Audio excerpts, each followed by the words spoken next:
같이 보실 말씀은 사도행전 27장 1절에서 44절의 말씀입니다. 아그리빠로부터 최종적으로 무죄 입증을 받게 된 바울은 그가 상소한 대로 가이사가 있는 로마로 이송되게 되었습니다. 백부장 율리오가 바울과 다른 죄수 무리들의 호송을 맡아서 아드라무떼노베에 승선하게 되었습니다. 지도를 보시면 이들의 행선지는 가이사랴에서 로마까지입니다. 그런데 이들이 탄 배는 지중해를 지나가지는 못하는 작은 배였기 때문에 중간에서 한번 다른 배로 갈아타야 했습니다. 바울 일행을 태우고 가이사랴를 출발한 배는 시돈을 한번 경유합니다. 백부장 율리오는 바울이 이곳 시돈에 사는 그리스도인 형제들을 만나서 서로 교제할 수 있도록 허락을 해주었습니다. 시돈에서 잠시 경유한 뒤에 배는 다시 출발했습니다. 바울이 탄 배는 구브로의 남서해안을 지나서 직항하려고 하였지만 동쪽 지중해로부터 오는 서풍을 만나게 되면서 더 이상 직진하지 못하고 구브로 섬 해협을 따라서 우회하게 됩니다. 배는 루기아의 항구인 무라항에 도착했습니다. 이 무라항은 당시 애굽에서 오는 곡물을 로마로 보내는 역할을 하는 그런 항구로 유명했습니다. 바울 일행은 가이사랴에서 출발해서 로마로 가기 전에 중간에 이 무라항에서 한번 내려서 다른 배로 갈아타게 되었습니다. 6절의 말씀을 보시면 로마로 향하는 알렉산드리아 배를 만나서 바울 일행은 그 배에 다시 오르게 됩니다. 당시 애굽은 로마의 주요 곡창지로서 애굽에서 생산되는 곡물들은 알렉산드리아 항구에서 곡물선을 통해 로마로 운송되었습니다. 그런데 이 곡물선들도 바울을 태운 배와 같이 잦은 풍향 사정으로 인하여서 로마로 직접 항해하지 못하고 이 무라항을 거쳐갔습니다. 바울 일행이 무라항에서 탄 이 배는 알렉산드리아에서 로마까지 곡물을 운반하는 배였지만 여객선의 역할도 겸하였고 개인 기업의 소유가 대부분이었기 때문에 로마 군대 백부장이 인솔하는 200명이 넘는 바울 일행을 태우는 데에는 별다른 어려움이 없었습니다. 배는 다시 출발하였지만 역풍으로 인해서 지도에 보시는 가로로 길쭉한 그레데 섬을 바람막이 삼아 항해를 하였고, 그러나 그마저도 여의치가 않게 되자 아름다운 항구라는 뜻을 가진 미항이라는 곳에 정박하게 되었습니다. 10절의 말씀 보시겠습니다. 말하되 여러분이여 내가 보니 이번 행선이 하물과 배만 아니라 우리 생명에도 타격과 많은 손해가 있으리라 하되, 바울은 오랜 선교 여행을 통한 경험으로 지금의 상황이 더 이상은 항해하기 어려운 상황이다라는 것을 알았습니다. 그래서 바울은 사람들에게 이곳에서 겨울을 지낸 후에 다시 항해를 하는 것이 좋겠다라고 말하였습니다. 11절에서 12절의 말씀 보시겠습니다. 백부장이 선장과 선주의 말을 바울의 말보다 더 믿더라. 그 항구가 과동하기에 불편하므로 거기서 떠나 아무쪼록 베닉스에 가서 궤동하자 하는 자가 더 많으니 베닉스는 그레데 항구라. 한편은 동북을 한편은 동남을 향하였더라. 바울은 배가 정박한 미항에서 겨울을 나자고 하였지만 바람을 맞기에 좋은 지형적 요건을 가지고 있는 베닉스에서 겨울을 나자고 하는 의견이 있었습니다. 12절의 말씀에 과동한다라는 말은 통과하다라는 말과 겨울이라는 말이 합쳐진 것으로서 겨울을 나는 것을 의미합니다. 이 두 의견에서 백부장은 죄수 신분으로 호송되고 있는 바울의 말보다는 베닉스로 가는 게 좋겠다라고 이야기하는 선장과 선주의 말을 믿었습니다.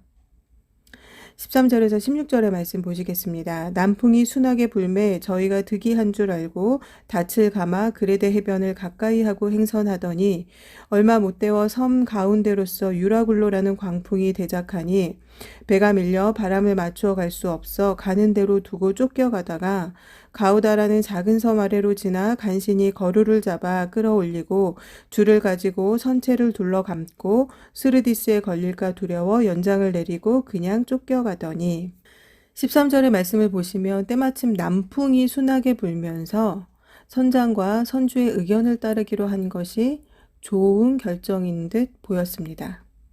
그래서 그들은 순풍을 따라서 안심하고 항해를 계속하였는데 이어지는 14절의 말씀을 보시면은 갑작스럽게 유라굴로라는 태풍에 휘말리게 됩니다. 배를 조종하는 것이 더 이상은 불가능한 상황이 되면서 강풍에 휘말려서 배가 엉뚱한 곳으로 휩쓸려 가게 되었습니다. 상당한 거리를 떠밀려 내려간 후에 가우다라는 작은 섬에 이르렀을 때 간신히 거룻배를 끌어올릴 수 있었습니다. 이 거룻배는 배가 암초 같은 곳에 걸려서 파손할 경우에 비상상륙을 할 때 필요한 배였기 때문에 파손될 위험을 방지하기 위해서 거룻배를 먼저 끌어올렸던 것입니다. 17절 말씀을 보시면 또한 스르디스에 걸릴까 두려워했다라고 말씀을 하는데요. 이 스르디스는 바다에 있는 모래톱이나 모래수렁 같은 것을 말합니다. 배가 이곳에 걸리면 위험한 상황이 되기 때문에 선원들이 미리 연장을 내려서 대비를 시키고 있는 상황입니다. 18절에서 20절 말씀 보시겠습니다. 우리가 풍랑으로 심히 애쓰다가 이튿날 사공들이 짐을 바다에 풀어버리고 사흘째 되는 날에 배의 기구를 저희 손으로 내어버리니라. 여러 날 동안 해와 별이 보이지 아니하고 큰 풍랑이 그대로 있음에 구원의 여망이 다 없어졌더라. 이들은 배가 위험한 곳으로 떠밀려 가지 않게 할 수 있는 최선의 방법을 다했습니다. 배를 가볍게 하기 위해서 짐을 바다에 버렸고 그래도 상황이 나아지지 않자 사흘째 되는 날에는 배에 있는 중요한 기구들까지도 버렸습니다. 20절 말씀을 보시면 여러 날 동안 해와 별이 보이지 않았다라고 말씀을 합니다.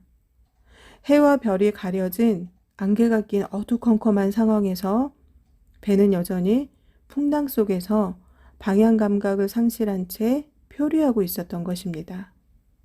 한치 앞을 내다볼 수 없는 두려운 상황, 그리고 더 이상 어떠한 방법으로도 해결할 수 없는 절망스러운 상황 가운데 이들은 놓여져 있었던 것입니다. 이런 상황에서 바울이 입을 열었습니다. 21절에서 26절의 말씀 보시겠습니다. 여러 사람이 오래 먹지 못하였음에 바울이 가운데 서서 말하되 여러분이여 내 말을 듣고 글에 대해서 떠나지 아니하여 이 타격과 손상을 면하였다면 좋을 뻔하였느니라. 내가 너희를 권하노니 이제는 안심하라. 너희 중 생명에는 아무 손상이 없겠고 오직 배뿐이리라. 나의 속한 바 곧 나의 섬기는 하나님의 사자가 어젯밤에 내 곁에 서서 말하되 바울아 두려워 말라. 내가 가이사 앞에 서야 하겠고 또 하나님께서 너와 함께 행선하는 자를 다 내게 주셨다 하였으니 그러므로 여러분이여 안심하라. 나는 내게 말씀하신 그대로 되리라고 하나님을 믿노라.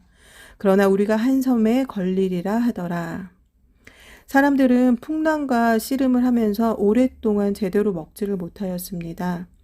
바울은 자신의 말을 듣지 않음으로 인해서 어려운 상황 가운데 놓이게 된 것을 한번 지적한 이후에 그럼에도 불구하고 구원의 길이 있음을 선포하였습니다.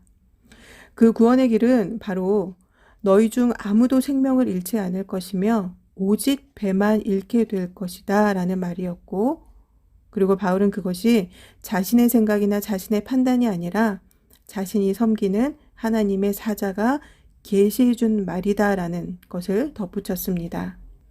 바울의 복음 선포는 바울의 선교는 풍랑 가운데 있는 바다 한가운데 떠 있는 배 안에서 이곳에서도 이어지고 있었습니다.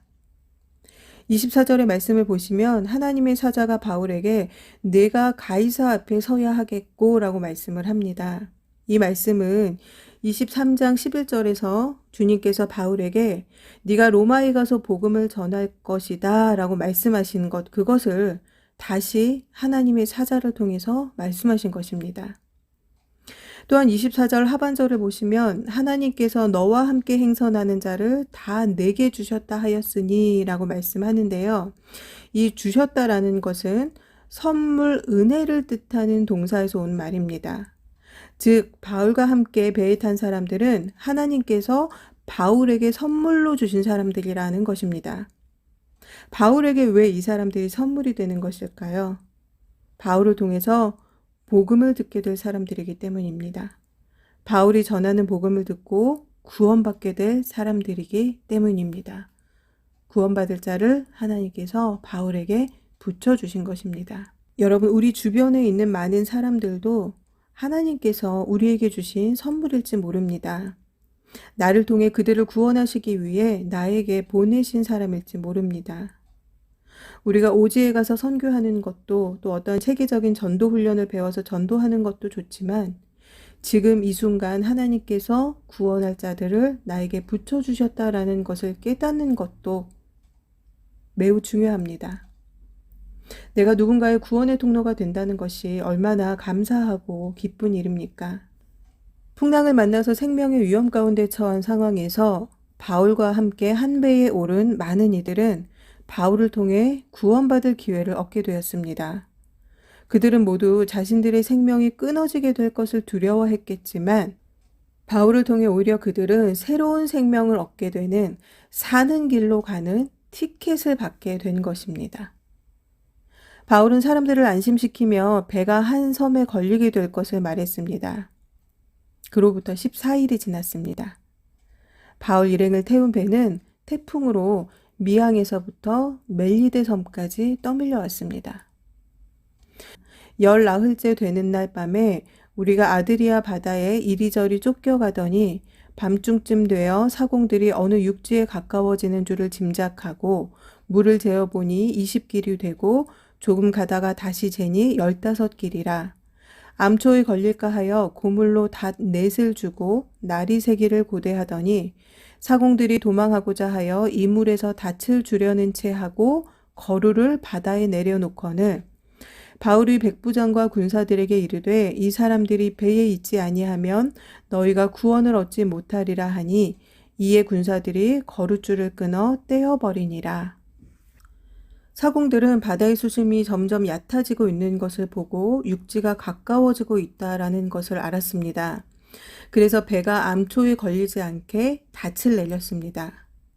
그런데 사공들이 닻을 내리는 척 하면서 거룻배를 바다에 내려놓았습니다. 비상시에 사람들을 피신시킬 때 사용하는 이 거룻배를 자신들이 타고 도망하려고 했던 것이었습니다. 바울이 이것을 눈치채고 백부장에게 말하자 군사들은 거룻배의 줄을 아예 끊어버려서 이 거룻배가 바다에 버려지게 되었습니다. 이 거룻배가 없으면 육지에 상륙할 때에 배를 위험하게 해안에 대야 하는데 선원들이나 군사들이나 결국 이들의 어리석음으로 모두가 위험에 처해지는 상황이 되어진 것이죠. 33절에서 38절의 말씀을 보시겠습니다.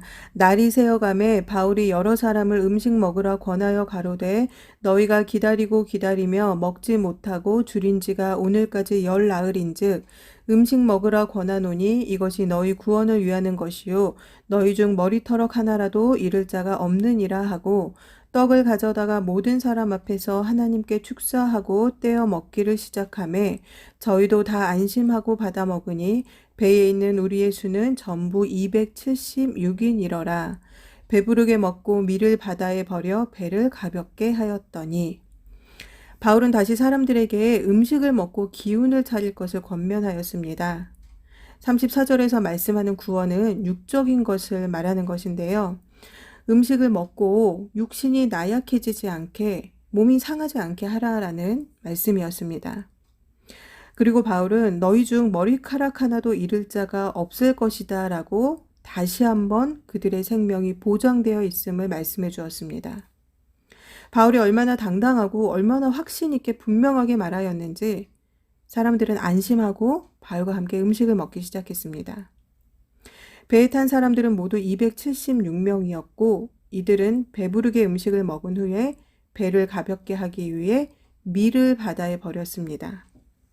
제가 처음에 바울 일행이 탄 배가 애굽에서 로마로 곡물을 실어 나르는 곡물선이다 라고 말씀을 드렸었죠. 배를 가볍게 하기 위해서 짐도 버리고 배에 있는 기구들도 버리고 이제는 마지막으로 배를 더욱 가볍게 하기 위해서 해변가에 또 안전히 가까이 가기 위해서 로마로 옮겨지기 위해 실려있는 그 곡물들을 바다에 버린 것입니다. 39절의 말씀을 보시면 날이 새어지면서 항만이 눈에 들어왔습니다. 사람들은 자신들이 탄 배를 그곳에 댈 수 있을지를 의논한 후에 큰 닻은 끊어서 바다에 버리고 키를 풀어서 늦추고 또 작은 돛을 달아서 바람에 맞추어 천천히 해안을 향해 갔습니다. 굉장히 조심스럽고 자칫 잘못하면 위험한 상황이 될 수 있는 그런 굉장히 긴장감 있는 그런 상황입니다. 41절에서 42절의 말씀 보시겠습니다. 두 물이 합하여 흐르는 곳을 당하여 배를 걸매 이 물은 부딪혀 움직일 수 없이 붙고 고물은 큰 물결에 깨어져 가니 군사들은 죄수가 헤엄쳐서 도망할까 하여 저희를 죽이는 것이 좋다 하였으나 육지로부터 흘러내리는 물과 바닷물이 만나는 곳에 이르러서 배의 앞부분이 바닥의 그 점토층에 박히게 되고 그 다음 배의 뒷부분은 서서히 깨지기 시작했습니다. 군사들은 죄수들이 혹시나 이 틈을 타서 헤엄쳐서 도망갈 것을 염려하였습니다. 군인들은 죄수들을 이송해야 할 책임이 있기 때문에 죄수들이 도망가면 그들이 형벌을 받게 되는 거죠. 그래서 군인들은 혹여나 그러한 일들이 일어나서 자신들이 형벌을 받는 것보다는 차라리 도망가기 전에 이 죄수들을 죽이는 것이 낫다라고 생각을 하여서 죄수들을 죽이자고 말하였습니다.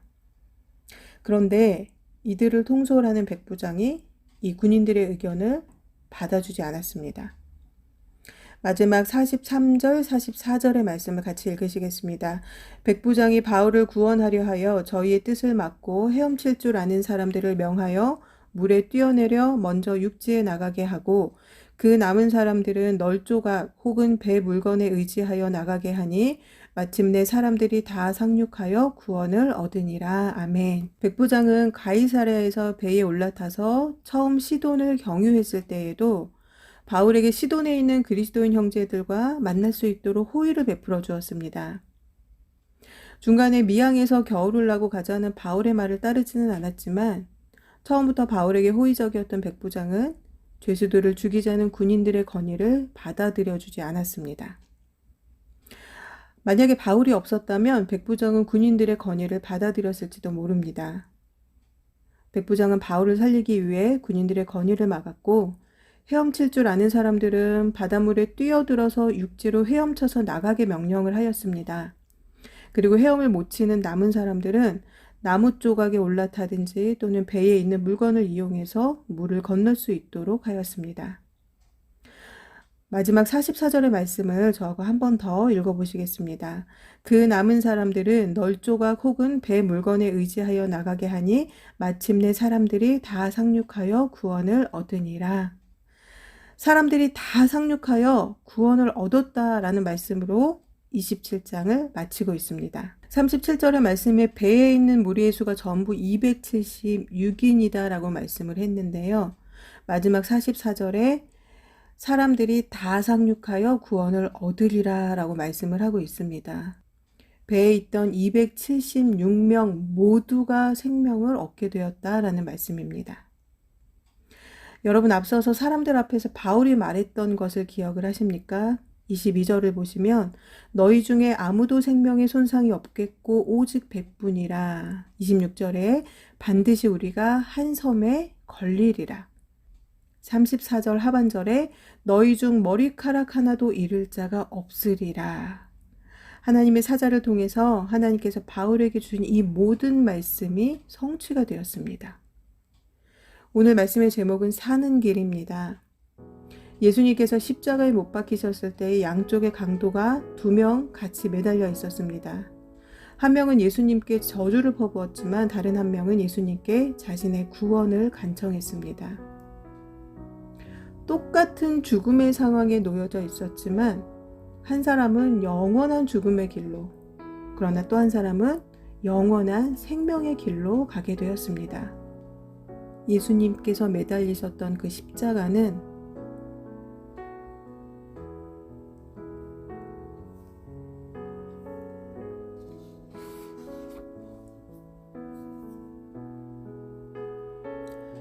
죽음의 길인 것만 같아 보였던 예수님의 그 십자가는 어떠한 사람에게는 죽음의 길이 되었고 어떠한 사람에게는 생명의 길이 되었습니다. 바울은 여러 사람에 의해 무죄 입증을 받았지만 공식적으로 받은 것은 아니었기에 죄수의 신분으로 로마 행배에 승선했습니다. 그곳에는 다른 죄수들도 있었고 선원과 선장도 또 군인들도 백부장도 있었습니다. 이 배 안에서 사는 길에 키를 가진 사람은 누구일까요? 당시 최고의 힘을 가진 로마의 백부장 율리오였을까요? 로마의 군인들이었을까요? 아니면 이들을 태우고 가는 이 배를 움직이는 선장과 선원이었을까요? 백부장은 바울에게 호의적인 감정을 가지고는 있었지만 결정적인 순간에 바울의 의견보다는 선장과 선주의 의견을 믿었습니다. 결국은 풍랑을 만나게 되면서 이 백부장의 결정으로 인하여서 배 안에 탄 사람들 모두를 위험에 빠뜨렸습니다. 이 의견을 낸 선장과 선주도 마찬가지입니다. 그들은 바닷길에 있어서 전문가들이었음에도 잘못된 판단을 하였습니다. 선원들이 또한 거룻배를 훔쳐 도망가려고 했을 때에 군인들은 어리석게 거룻배의 줄을 끊어버려서 거룻배를 바다에 흘려보냈습니다. 그 거룻배는 배에 탄 사람들의 생명을 지켜줄 배였는데 그것을 훔쳐서 도망가려고 하는 사람이 있는가 하면 그것을 또 끊어버려서 아예 사용하지 못하게 생명줄 자체를 끊어버린 자들도 있었습니다.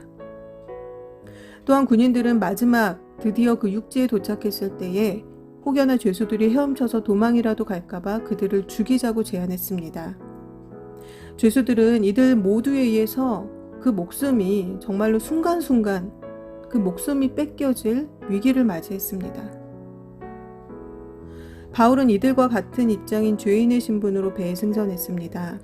그러나 바울은 사는 길에 키를 가지고 있었습니다.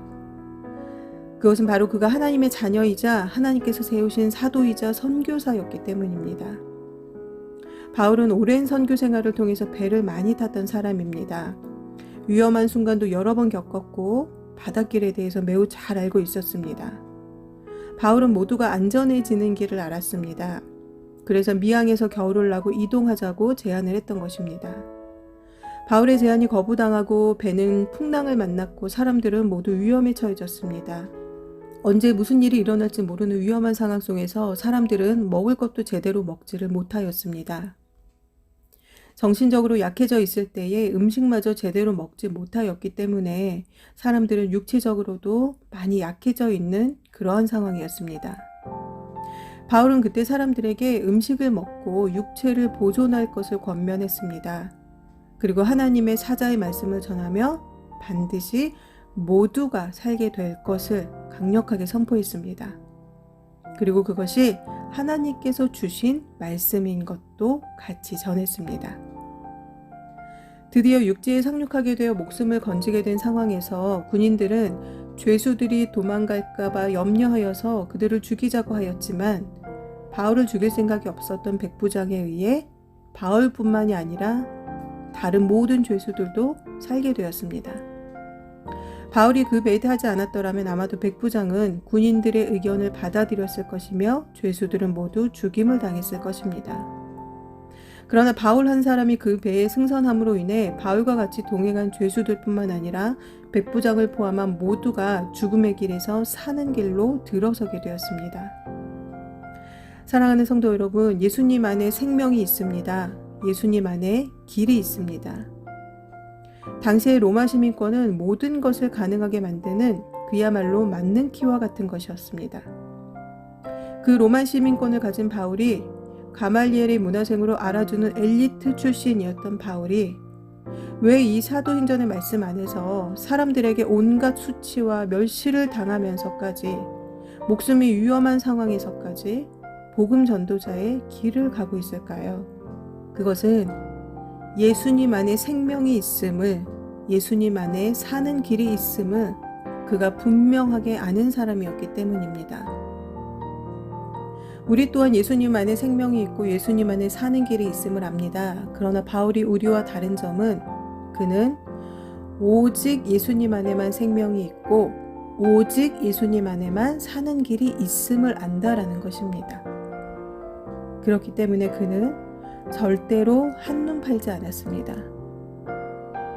그렇기 때문에 그는 하나님 외에, 예수님 외에 다른 것을 절대로 바라보지 않았습니다.